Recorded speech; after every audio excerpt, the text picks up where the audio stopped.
ስሜ ዶክተር ሀብታሙ አካሉ እባላለሁ በፈያ አጠቃላይ ሆስፒታል የአጥንት የመገጣጠሚያና የድንገተኛ አደጋዎች ስፔሻሊስት ነኝ።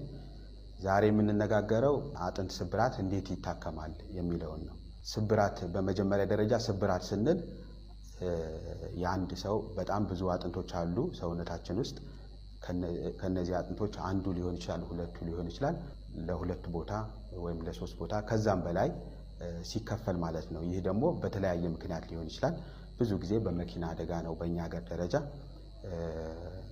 ሌሎችም የመውደቅ አደጋ፣ የማሽን አደጋ፣ ሌሎችም ከተለያዩ በሽታዎች ጋር የተገናኙ ስብራቶች ሊሆኑ ይችላል።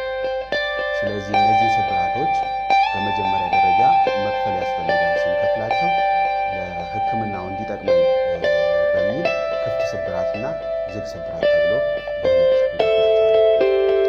ሕክምናቸው የተለያዩ ስለሆነ ማለት ነው። በመጀመሪያ ደረጃ ሕክምና ስንጀምር አንደኛው የሕክምና አማራጭ በጄሶ ማከም ነው። እነዚህ በጄሶ ሊታከሙ የሚችሉ ስብራቶች ብዙ ጊዜ ቁስል የሌላቸው ዝግ የምንላቸው ስብራቶች ናቸው። በሁለተኛ ደረጃ ስብራቱ ከቦታው ብዙ ያልተላቀቀ ከሆነ ያለበት ቦታ ላይ ብቻ ስብር ብሎ እዛው የቆየ ከሆነ በጄሶ እናክማቸዋለን። ካልሆነ ግን ብዙ ጊዜ በአሁኑ ሰዓት አብዛኛው ስብራት በኦፕሬሽን ነው የሚታከመው። ያ ማለት ኦፕሬሽን የተለያዩ አማራጮች አሉ። ስለዚህ ታካሚዎቻችን ኦፕሬሽን ክፍል ገብተው ማደንዘዣ ወስደው የተሰበረውን ስብራት ወደ ቦታው መልሰን በብረት ስናያይዝ ማለት ነው። ስለዚህ የተለያዩ አይነት የብረት አማራጮች የምናያይዝበት የብረት አማራጮች አሉ።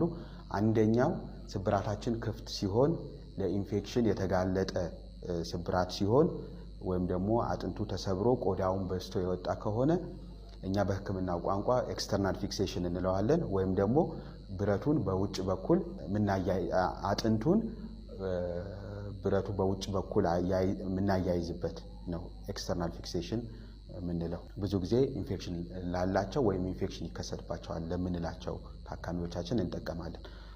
ሁለተኛው አማራጭ በእኛ ቋንቋ ኢንተርናል ፊክሴሽን እንላቸዋለን፣ በሕክምናው ቋንቋ ማለት ነው። ኢንተርናል ፊክሴሽን ማለት የተሰበረው ስብራት ብዙ ጊዜ ክፍት ካልሆነ ቁስል ከሌለው በውስጥ በኩል ስናያይዝ ማለት ነው። ስለዚህ የተለያዩ እንደየአጥንቱ አይነት ትላልቅ ብረቶች አሉ፣ ትናንሽ ብረቶች አሉ። በእነሱ ስናያይዝ ኢንተርናል ፊክሴሽን ወይም ደግሞ በውስጥ በኩል ማያያዝ ብለን እንጠራዋለን። በእኛ ሆስፒታል አብዛኛው ታካሚዎቻችን እነዚህን እንጠቀማለን። ሌሎቹ አማራጮች